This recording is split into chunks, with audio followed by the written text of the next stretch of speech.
What's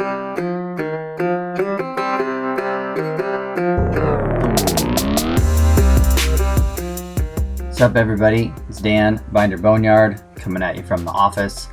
It is end of July. It's hotter than hell everywhere, which is good because it's supposed to be hot in July. I'm not sure why everyone's all alarmed about it being hot, but anyway, it's July. So hopefully you guys are enjoying the summer, getting your projects done, making some forward movement on things, getting stuff wrapped up or ready, enjoying the summer anyways. I know a lot of you Midwestern folks, come October, your stuff goes back in the barn, goes back in the garage, and it doesn't come out again until May. So hopefully you're enjoying your summer, and appreciate all of the donations, all the subscribers. I've noticed the Patreon subscribers keep going down, but the listeners keep going up. So whatever, I'm still gonna keep doing these things. So I have picked up more Instagram subscribers, which is nice. Appreciate you guys over there. If that's easier, if you want to support the podcast and but don't want to do the whole Patreon thing, Instagram, you can subscribe over at Instagram. It's like $3 a month, and you get exclusive content. Dan Binder Boneyard After Dark. Just little stuff like that. More behind the scenes stuff, rig walkarounds, current projects, that kind of thing, if you're into that sort of thing. Otherwise, no, I'm just going to keep doing these. I've been getting a lot of feedback, though, from everyone that says that they listen and they enjoy them and, appreciate the info and the tips and tricks and things like that I give. So I guess, people are getting some value out of it. And so that's all I really asked for, or really wanted to have in these things, is some sort of, learning experience. I know there's plenty of entertainment podcasts out there that are probably more entertaining than this. So, I try to focus on education and whatnot, because I feel like I am kind of a conduit between 2 or 3 different generations and time zones,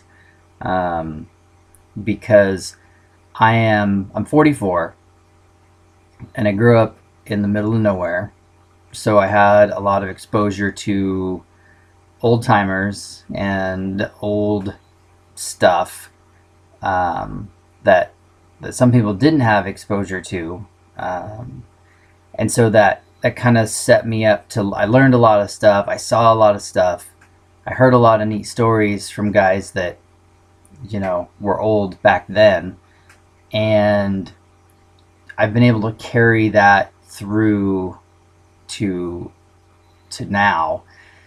And I try to make it a point to listen to these old guys and listen and retain stuff and these the lessons that these old folks, and not just guys, but I've got some great stories from the old ladies that were married to these old guys, that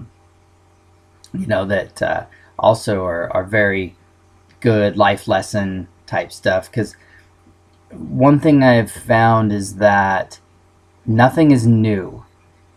There's no one in the world has an experience that hasn't been experienced by someone else already. And as much as you like to think that you're an individual snowflake and that everyone is different and no one knows you, someone has been through what you've been through, in one form or another. Maybe not exactly to the letter, but, there's people out there that have already been through this stuff. So hearing their stories and their experiences, and, it sets you up for success later when maybe you haven't reached that experience yet, or you are in the middle of something and you're trying to figure out how to get through it. These old folks, they have knowledge that we don't have. So I try and retain all that stuff. My memory is a weird thing where I forget everyone's name as soon as they introduce themselves, and I can't remember, like when someone called 20 minutes ago, but I remember stories. I remember these old folks. I remember things like that. So I don't know. Like I said, I just try to be a conduit between all these worlds, and relay these stories and relay these experiences and tips and whatnot that these old folks have laid out. And YouTube is full of the same thing. A lot of guys that do it a lot better than I do, and a lot more, I don't know what the word is, actively. I don't have a barn full of old tractors, and I didn't grow up on that kind of farm. I didn't grow up in that kind of environment. I mean, my dad was too busy working, raising hogs on the side, working at the sawmill and falling timber on the weekends, selling firewood and things like that.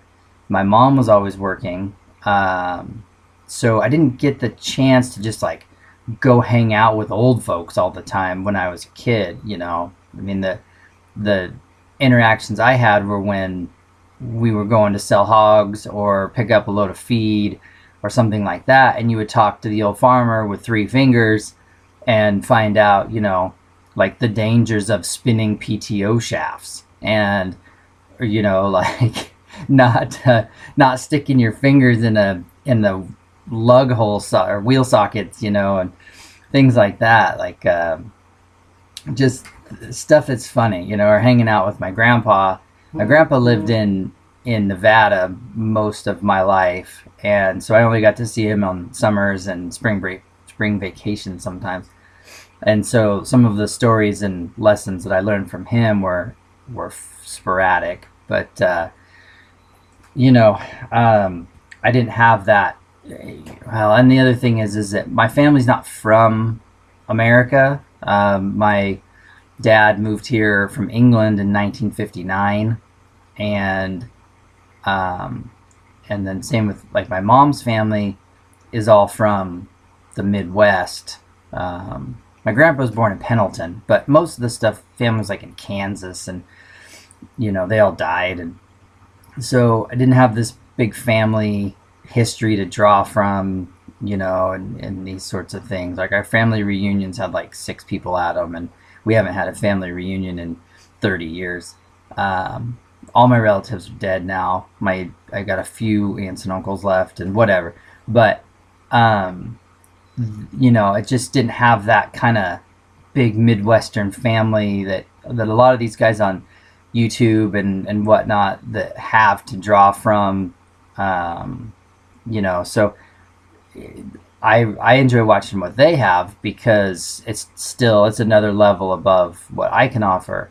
But anyway, I just appreciate the guys that comment and you guys that listen and tell me, things that you like and whatnot. And I try to do my best to just fulfill, my role here as an international guy. Because again, I didn't grow up with internationals. I didn't even know what a scout was until I was 18. And then my high school science teacher introduced me to all the other stuff, the travelalls and pickups and, that kind of thing. We knew an old logger that had a travelette, the Crummy, that had never done any maintenance on it, and the brake drums had worn completely through, but that stuff, that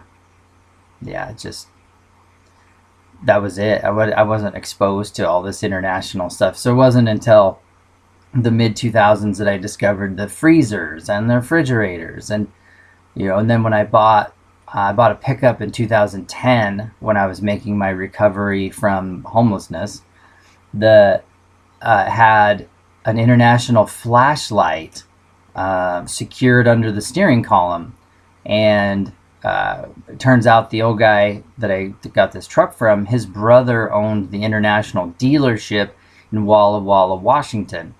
And so there was a stack of receipts in the glove box of all the service work this truck had ever had, up until the 90s when the dealership closed. And then receipts became more sporadic, and the shops were varied. He didn't have a go-to shop anymore that he used. And so, but anyways, I found this flashlight, and there was like the IH fire extinguisher, and so that's when the early, like I say, 2009, 2010 is when I really got immersed in the history, the military stuff. And then that's kind of when the dealership seed got planted. Was, back then I hadn't started the business yet. I was just a, collector, and I was turning trucks over to try and make some money, because the economy was tough back then. And 2010, we were all still coming out of the great housing crash, and I had pretty much nothing.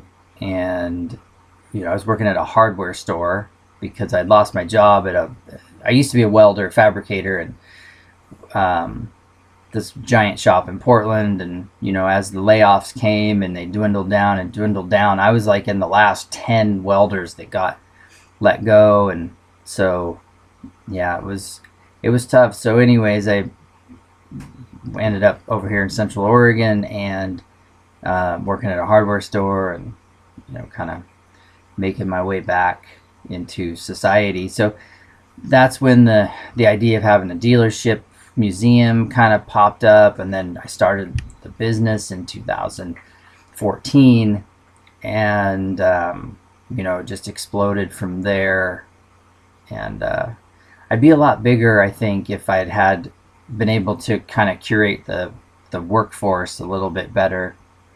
I was always afraid to hire guys because I didn't know how I was going to support them. But there's never been a shortage of work, so I kind of was dumb for not hiring guys or more guys early on. But anyway, that's another podcast for another century. Yeah. So anyway, I don't know where I'm going with this. I just took off on a tear, I guess. I guess it's all about the IH history, and the fact that they were making refrigerators and freezers in the late 40s. They had a whole line of refrigeration, and I believe some of it was there in Indiana, and some of it was made in Illinois, I believe. I'm not an expert in refrigeration, but I believe it started because of the milk houses. They were doing big commercial refrigeration for the dairy farms, because why not? I mean, you're going to have international tractors, international trucks and stuff, because they were always trying to market stuff together. Like in the 60s, they had the diesel C-Series pickup that used the same engine as many of the combines and tractors. And they're a great combine engine, but not a great truck engine.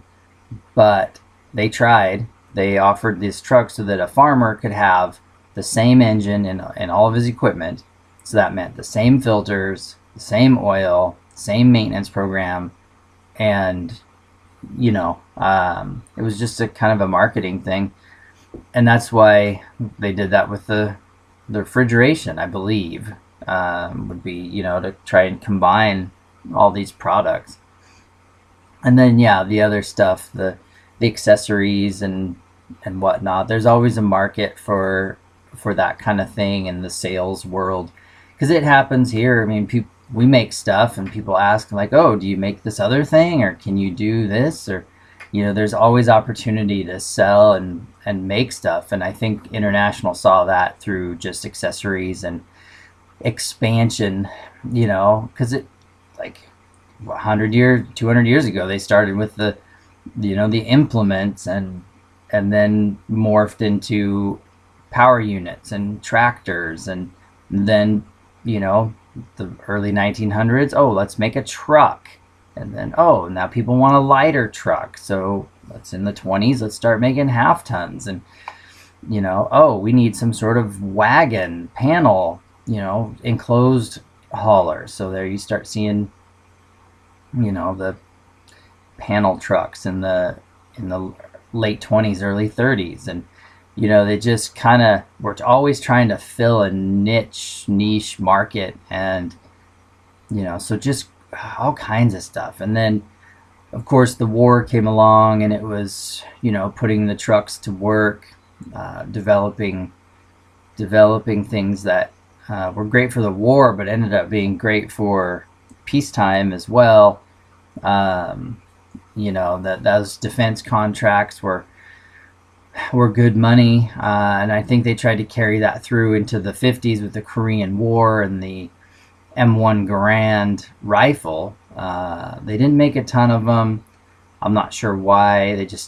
International didn't have the firearm experience or what to build rifles on that range, that scale. I don't know. I'm not a antique World War II historian, so I'm not sure why they didn't continue on that. But they always had their finger in a military contract after World War II, and you can see it like in Vietnam.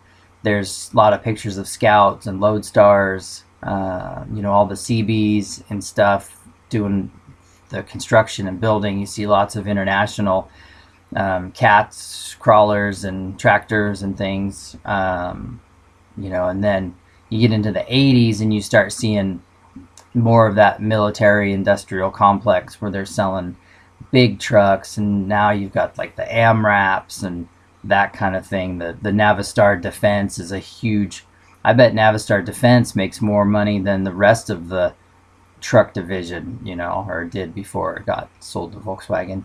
But anyway, I just can't, I don't know. Like I said, I'm not a historian on all this stuff. You just have to try and connect the dots of the brand and see, what went where. And then you could also see the changing of society. You look at how a KB, after the war, because by like 48, 49, the trucks had all the chrome were back, the drivetrains were fully optioned, that kind of thing. And by 1950, when the L's came out, different motor, like there was already post-war growth. But just from the difference in the models from 1950 to 1960, I mean, they're just 10 years of improvement is crazy how much they change. And then again, from 1960 to 1970, you get in a 1960 3/4 ton 4-wheel drive, and it's got that weird gauge pod and no power steering, manual brakes, low gears, just a bunch of stuff it's super outdated. And then 10 years later, you're in a 1970 4-wheel drive, and you've got big brakes and power steering, power brakes, and air conditioning and all that stuff. So it's crazy how fast the brand was changing to keep up with societal demands and popular opinion, but yet still trying to be that do all, fill every niche brand by offering 5-speed transmissions and having the dealerships do engine conversions, because you could get, not from the factory, which I hate when people say that, but you could have, I've seen several instances now where C and D series trucks were sent to upfitters to have Perkins diesel engines added. There's even a couple out there that have Detroit, 3-cylinder Detroit diesels in them, and they have the paperwork to prove that they went from a dealership with 0 miles to an upfitter to have the conversions done and then sold on the floor as whatever factory. And so they were trying to hit all of these markets and fulfill all these needs, which I think might have hurt him a little bit just because that stuff is so costly when you're doing individual onesie twosie type builds. But at the same time, I can see why there's money on the table if they were willing to do it. And so that's why you get these oddball builds out there where you just, like, I've got a 1010 here, which is the 2-wheel drive half-ton IFS front end truck with a 5-speed, which is, I don't know, I'm probably the only one ever made. It's hard to say, but, and then again, it could have been done after the fact. It's, like I said, it's hard to say, but the fact that the truck were so modular that you could do that, like you could change stuff out and make it work. Like the whole divorce transfer case thing is such a great thing for assembly line and model development. Like, oh, you want a 4-wheel drive? We'll just hang a cross member and hang a transfer case. Or it's like, oh, you don't want 4-wheel drive? Well, then we just put a cross member and a carrier bearing in here, and now like, it's so easy to change them back and forth.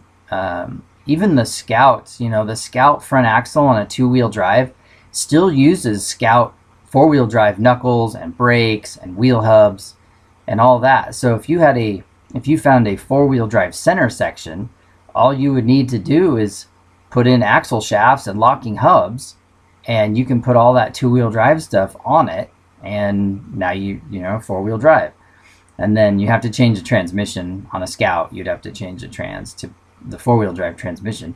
But cross members are all there. All the mounts are there. Like, it's a super easy changeover to go between the two. The frames in the D series, C series, they were just trying to make themselves as interchangeable as possible to fill every potential market, I think. And it goes back into the 50s with the first 4-wheel drive trucks coming from the factory, 53, 54, and down into the 1.5 ton, the 140 series, marketing to all these utility companies and oil exploration companies, because the nation was growing so fast and expanding so fast. We learned so much from the war and what we needed, and so it just was, International was making all of these things to try and fill these holes, and it worked. I mean, yeah, Dodge had the Power Wagon, and Dodge was trying to outfit stuff, but I don't know from my experience, it just looks like International kind of had a little bit more going for it, a little more fit and finish. Dodge didn't make tractors, and Dodge didn't make a lot of that other stuff, and so I don't think they were as hip to what the market needed. So yeah, it just International was just trying to get on, make money wherever they could, and the 50s were such a boom, and then when they hit jackpot with the Scout in 61, like, that really showed the world that International was really hitting these markets and getting stuff out there that people wanted and people could use. Because if it wasn't a good idea, it wouldn't have been copied. But you had, the Bronco in 66, the Wagoneer, that kind of thing. Yeah, I mean, you had the Willys wagon that was before the Scout, but Willys wagons were, man, I've had buddies with a couple of them, and they are tough to use. They were pretty weak, pretty underpowered, undersized. They just didn't have the I don't know. I mean, low horsepower meant they wouldn't break a lot of stuff, but they're tough to use. But at the time, up until 1961, it was the only option you had for a 4-wheel drive kind of utility vehicle if you're, in America. I don't want to get into the whole Land Cruiser and Land Rover thing, but the Willys wagon was it, and I think International saw the hole in the market, and that's why the Scout came out and being convertible and all those other options. And you know, by 65, they had really nailed down the design and worked out the bugs and got her simplified. And that's why my favorite 80s are the 65, 64 and 5s. And then the 800 they had to change to keep up with the Bronco that came out. And 67, they were V8. And then, from then it was a race to see who could keep up with all the innovation and societal changes. That's why they had already started designing the Scout 2 in 68, 69. And it wasn't going to come out until 72. So, they knew that the Scout platform was short-lived. And it just goes back to, like I was saying, between the 50 to 60, 60 to 70. And then you look at the Scout. So from 61 to 71, of course it needed a change. And they were already working on it. And that's why it's such a big departure between the two models. Like the early Scout and the Scout 2 are such drastic night and day differences across the board. And so, it's just one of those things. The International was just, they were trying to fill all these markets and keep everybody happy and keep up with society and whatnot. But at the same time, just try to make everyone happy. And you can see that in the 800s, like it was just afterthought after afterthought, just scabbing things on there. It's like, oh, we put a V8 in it. Now we got to add 10 more leaf springs to support the weight, like just stuff like that to just try and keep up. Because they knew the Scout 2 was on its way and they didn't want to do a big redesign of an 80 or 800. So, yeah. But anyway, yeah, it's International is just one of those things that, the history of them, if you read the books and you look through what they did, it's crazy to think that they went out of business, but also easy to see how they went out of business by doing all the specialty stuff and letting the dealers just run wild. And, their sales models were terrible. It made sense on paper. It made sense to have a dealership in every town. But it didn't make sense to have them sell 2 trucks and a Scout, and 3 or 4 tractors. Like, it just, I don't know. They had a hell of a time marketing, whereas, the big 3 were in the big cities and were marketing to the masses. And International just had a hard time with that, I think.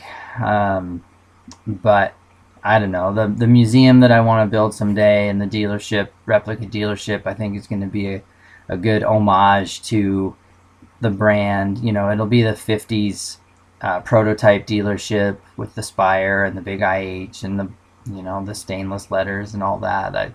That to me, that's International's golden era, in my opinion, is the 50s to 60, early 60s range. It wasn't till the late 60s that they started to suffer, management problems and employee and unions and that kind of thing. But anyway, yeah, I don't know where I'm going. This has just been a rambling, winding, who knows what. I undercoated a Scout yesterday and I think I'm still high from the fumes. But anyway, thanks for listening. Hopefully you enjoyed my TED Talk, and if I said anything that was interesting, great. If you didn't like it, I don't blame you for fast forwarding. Speaking of losing Patreon donators, but anyway, I appreciate you guys. We are headed to Indiana for homecoming, 1st of August. We'll be gone for 2 weeks, so if you're going to be in Indiana, come out to homecoming and see us. Appreciate it very much. I appreciate you guys. Until next time, I'm Dan from Binder Boneyard.